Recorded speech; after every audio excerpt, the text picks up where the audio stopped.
Marito e moglie di Marghera insultati, aggrediti e presi a pugni sotto casa per un parcheggio via Fratelli Bandiera. L'ora della follia è tra le 14 e le 14:30. Sole alto, pieno giorno. Michele, 62 anni, e sua moglie di 60 anni stanno rientrando a casa in auto. Davanti al loro cancello c'è un ragazzo di origine nordafricana. Avrà tra i 20 e i 25 anni, cuffiette nelle orecchie, distratto. Un invito legittimo, attento a dove cammini, dobbiamo entrare, una frase normale ma che scatena l'inferno. Lui mi ha sferato un pugno di sinistro, tra l'altro, adesso questo me lo ricordo, e mi ha colpito dietro l'orecchio e mi sono volati via gli occhiali da sole.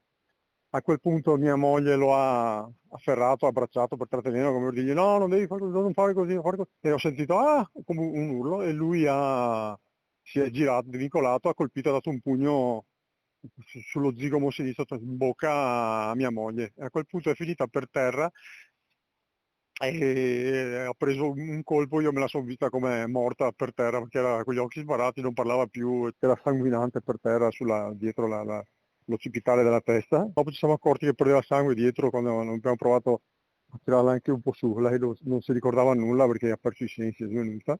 La denuncia di Michele arriva mentre si trova al pronto soccorso di Mestre con la moglie ricoverata con un codice arancio dopo aver subito un violento trauma cranico per il quale non ricorda quasi nulla di quei terribili momenti. Non si ricordava dell'aggressione né nulla, adesso comincia un po' alla volta da quello che mi ha raccontato a ricordarsi. Adesso io farò tutte le denunce, io ci metterò la faccia, ma questo signore qua, questo ragazzo, non un signore, questo non è un signore, questo è uno schifoso, si deve mettere la faccia e deve venire a chiedere scusa se hai coraggio, perché non si aggredisce nel nostro paese una donna così, inerme, non fa niente. Cosa vuoi fare il pugile, lo vai a fare a casa tua?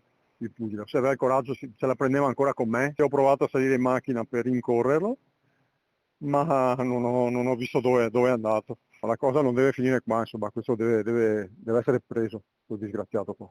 Deve essere preso perché non se ne può più di vivere così. Ogni giorno un'aggressione, una cosa, non gli puoi dire nulla, devi stare attento tu a casa tua. Cosa gli dici a queste persone qua? No, no. Questa non è più l'Italia che doveva essere.